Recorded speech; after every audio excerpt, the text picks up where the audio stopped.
네, 이항용의 월가이드 시간입니다. 주말 사이에 나온 미국 증시 이슈들 어떻게 분석할 수 있을지 이항용 위원님과 함께 분석해보죠. 안녕하십니까? 네, 안녕하세요. 오늘의 인사이트 열어보겠습니다. 회복세에 진입한 미국 증시, 지금 가장 궁금한 부분입니다. 지난주에 하락세를 겪었던 미 증시가 주초 급락을 다행히 대부분 만회했습니다. 이제 회복세에 좀 접어들었다라고 볼 수 있을까요?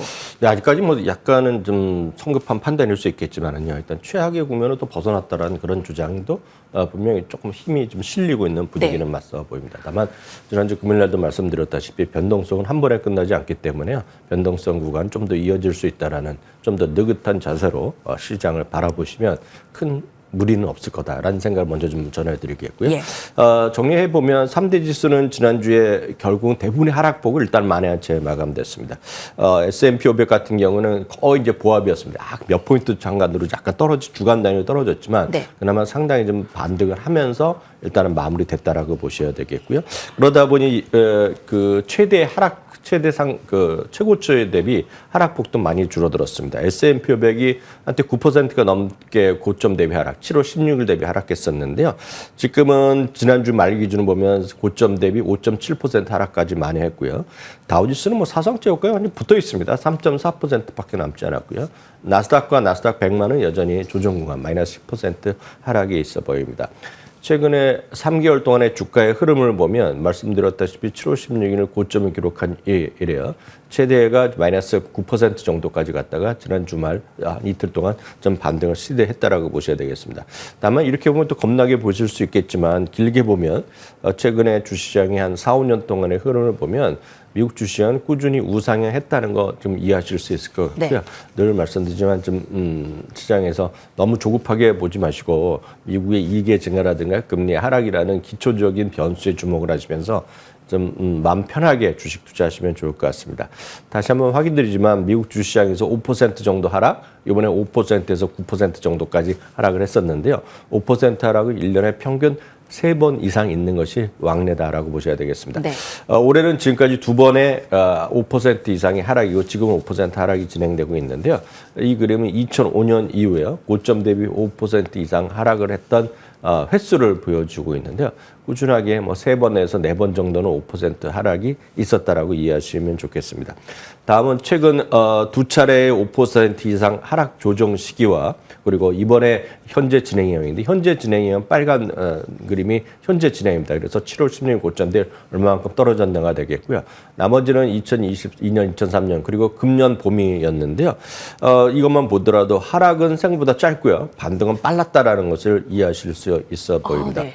다음은 최근 10년 동안의 주가의 후퇴 구경과 6개월 후에 반등의 추이가 되겠는데요. 여기서 보시는 까만색은 얼마만큼 고점 대비 하락했냐, 그리고 그 이후 6개월 동안 얼마만큼 반등했냐는 것인데요. 대부분의 경우 하락보다 훨씬 더 반등폭이 컸다. 그것도 오랜 기간이라 단 6개월 만에 저 정도 있었다는 것은 그만큼 미국 시장의 소위 빠른 복원력, 그 복원력의 기본에는 말씀드렸다시피 이익이 꾸준히 증가했다라는 그 팩터 자체에서 벗어나시면 주식 투자하기 쉽지 않습니다. 오늘 앞서 저도 깜짝 놀랐는데 네이버 웹툰이라는 게 상장해갖고 우리나라에서 관심을 끌었잖아요. 네. 근데 오늘 뭐 주가 30 몇 프로 떨어졌더라고요. 그 이유가 뭐겠습니까? 눈높이를 못 맞추는 이익이 나왔거든요. 바로 그런 거죠. 눈높이를 못 맞추는 이익과 눈높이를 맞추고 그 이상이 나는 이익의 그 차이는 아주 명확한 답이 있다라고 보셔야 되겠습니다. 그렇기 때문에 막연한 불안감보다는 긍정적인 시향관이 저는 기본적으로 맞다. 다만 집중 투자보다는 꾸준한 정리식 분산 투자가 미국 주식을 해서 돈을 버는 가장 쉬운 방법 중에 하나이면 틀림없다라고 보셔야 되겠고요. 다시 한번 S&P 500 중심의 여러분들이 분산 투자를 가능하시면 가장 쉬운 것은 S&P 500 그대로 추정하는 ETF, SAPLG가 가장 대표적으로 쉬운 ETF가 되겠고요. 나스닥은 여러분들 많이 하시는 QQQ보다 더 저렴한 QQQM 같은 것도 있어 보입니다. 그리고 한마디 더 하면 성장주 위주 주식을 이미 우리 주식 투자자 네네. 많이 하고 계시기 때문에 그런 분들이라면 가치주를 중심으로 좀 좀 분산 투자를 하시는 게 좋다. 이렇게 말씀드릴 수 있겠습니다. 예, S&P 500 추종하는 그 ETF냐 그리고 또 가치주의 또 분산 투자도 같이 잊지 말아야 되겠습니다. 변동성이 한 번에 잡히는 거 쉽지 않을 수 있겠지만 최악의 국면은 좀 지났다라고 보고 있고요. 고점 대비 5% 하락이 1년에 한 서너 번 있는데 올해는 지금까지 이제 2번 지금 이제 진행 중인데 계속 저희가 체크해드리도록 하겠습니다. 다행히 이제 회복의 키워드는 실적일 텐데 지금 실적 시즌도 좀 무난하게 지나가고 있습니다. 오늘의 헤드라인 살펴보시죠.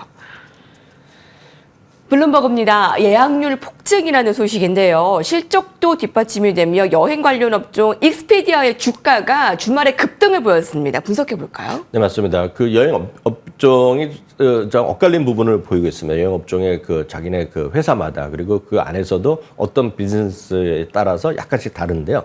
일단 2분기에 발표된 익스피디아 실적 상당히 좋았습니다. 물론 3분기 이후 하반기에는 성장률이 좀 둔화될 수 있다는 얘기를 했지만 발표된 걸 보면 매출과 주당이 모두 기대 이상의 실적을 발표했겠고요.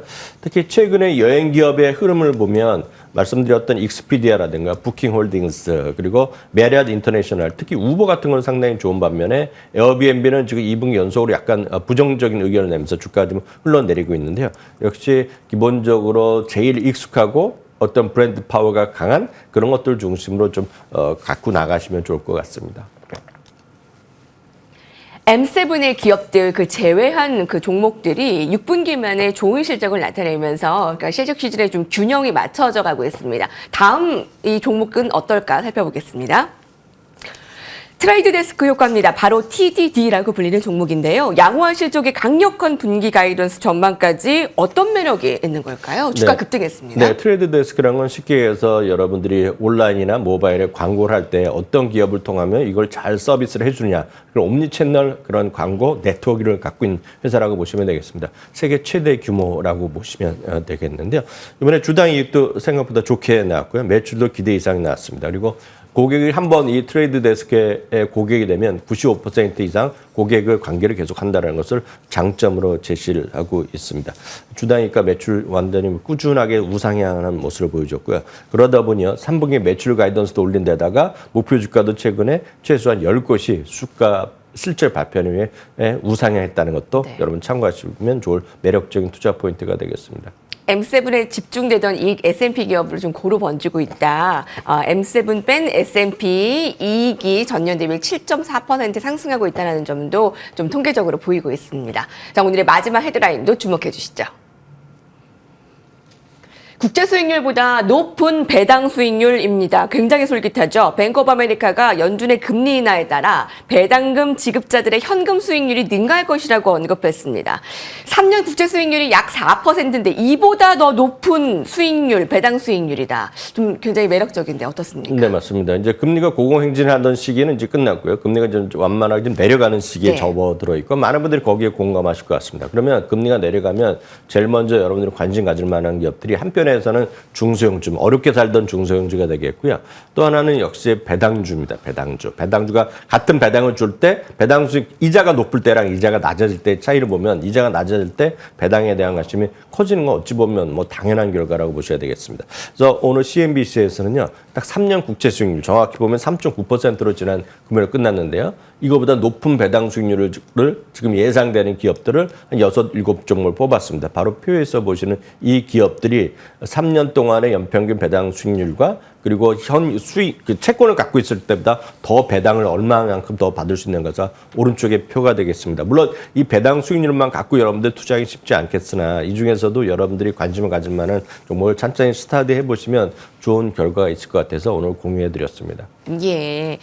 예, 여러 가지 핵심 이슈들 이번 주에도 꽉 잡아가시죠. 이항용의 월가이드였습니다. 감사합니다.